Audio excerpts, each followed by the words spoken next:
how to connect to WordPress APIs without writing code. Hello everyone, welcome back to our channel. In today's video, I'm gonna show you how you can connect to WordPress APIs without writing any code.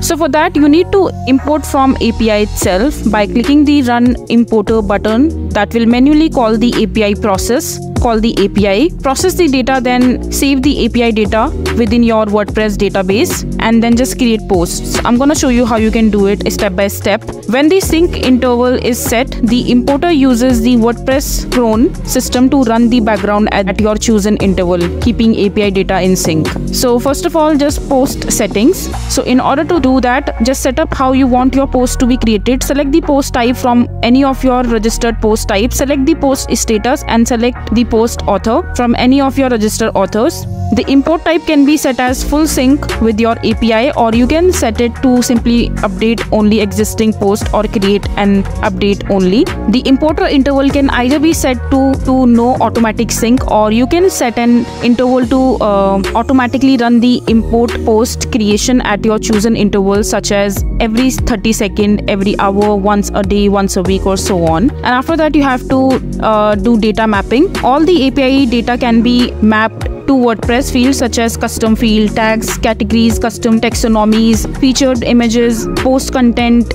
etc. plus WooCommerce field if you are creating WooCommerce products. And after that, you have to create a post. So in order to create a WooCommerce product, a standard WordPress post or any other custom post type from your API item, which is perfect for drop shipping, real estate listing, or car listing, or any other type of product you are listing. Once the post or products are created, they will simply follow the style of your existing theme without any code. So this is basically how you will be able to connect to WordPress API without writing any code. So that is it for this video. If you find this video to be helpful, make sure to hit that like button and don't forget to subscribe to our channel for more such informative videos, and I'll see you the next time.